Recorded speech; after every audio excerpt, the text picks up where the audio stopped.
ሰላም ውድ አድማጮቼ፣ እንኳን ወደ ዛሬው ክፍል በደህና መጣችሁ። ዛሬ የምንነጋገረው በህይወታችን ልንተገብረው የሚያስፈልገውን ነገር ሲሆን እሱም የምናወራው ስለ ትዕግስት ነው።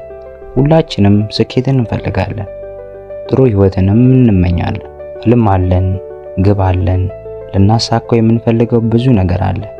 ግን አንድ ጥያቄ ልጠይቃችሁ፣ ስኬት ለምን በፍጥነት አይመጣም? የዚህ መልስ ቀላል ነው። ምክንያቱም ትልቅ ነገር ለመገንባት ጊዜ ይፈልጋል። አንድ ዛፍ ዛሬ ተተክሎ ነገ ፍሬን አያፈራም። ውሃ ያስፈልገዋል፣ ፀሐይ ያስፈልገዋል፣ ጊዜ ይፈልጋል። እኛም እንደዚህ ሆነን የምንመኘው ስኬት በአንድ ቀን አይመጣም። ብዙ ሰዎች የሚሸነፉት አቅም ስለሌላቸው አይደለም፣ የሚሸነፉት መጠበቅ ስለማይችሉ ነው። ሁለት ሰዎች አንድ ህልም ሊኖራቸው ይችላል። አንዱ በመንገድ ላይ ተስፋ ይቆርጣል፣ ሌላኛው ግን ይቀጥላል። ከጊዜ በኋላ የሚደርሰው ማን ነው? የቀጠለው ሰው ነው። ይህ ነው የትዕግስት ኃይል። እንግዲያውስ አንድ ጥያቄ ልጠይቃችሁ። በህይወታችሁ አንድ ነገር ጀምራችሁ በጣም ቶሎ ተስፋ ቆርጣችሁ ትታችሁ ታውቃላችሁ?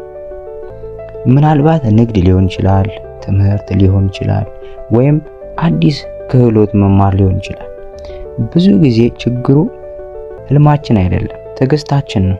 ወዳጆቼ፣ ህይወት ሁል ጊዜ እንደፈለግነው አትሄድም። ተስፋ የሚያስቆርጡ ቀናት ይኖራሉ፣ የምትደክሙባቸውም ቀናት ይኖራሉ፣ የምትለፉባቸውም ፈተናዎች ይኖራሉ። አንዳንድ ጊዜ ምንም እየተቀየረ እንደሌለ ይሰማችኋል። የምሰራው ለምን ውጤት አያመጣም? ለምን እኔ ብቻ ችግር ይገጥመኛል?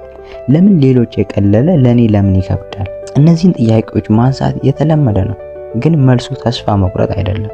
ዛሬ የምትታገሱት ነገ የምታጭዱት ፍሬ ነው። ስኬት በአንድ ሌሊት አይመጣም፣ ከብዙ ቀናት ትንንሽ ጥረቶች በኋላ ነው የሚመጣው። ስኬታማ የሚሆነው ችግር የሌለበት ሰው አይደለም፣ በችግሩ ውስጥ ጸንቶ የሚቆም ሰው ነው። እስቲ አስቡት፣ አንድን ሰው ዛሬ አንድ እርምጃ ይወስዳል፣ ነገም አንድ እርምጃ፣ ከዚያ ሌላ፣ እንደዚሁ ትንንሽ እርምጃዎች በመጨረሻ ትልልቅ ጉዞ ይሆናል። እናንተም ዛሬ በምትሰሩት ትንንሽ ስራ አትናቁ፣ ምክንያቱም ነገ የምትደርሱበት ቦታ በዛሬው ትንሽ ጥረት ላይ ነው የሚገነባው። ስለዚህ አንድ ነገር አስታውሱ፣ መዘግየት ማለት መቅረት አይደለም። ዛሬ ባታዩትም ውጤቱ እየተገነባ ሊሆን ይችላል። ዛሬ ባታዩም የነገው ፍሬ እያደገ ሊሆን ይችላል። ስለዚህ ላቁም አትበሉ፣ ቀጥሉ፣ ታገሱ፣ ጽኑ። ምክንያቱም የሚጠብቅ ሰው ብቻ ሳይሆን እየሰራ የሚጠብቅ ሰው ነው በመጨረሻ የሚደርሰው። በቀጣይ በክፍል 2 ስለ ብስጭት፣ የውስጥ ሰላምና እንዴት በችግር ጊዜ ራሳችንን መቆጣጠር እንደምንችል እነግራችኋለሁ። ስላዳመጣችሁ አመሰግናለሁ።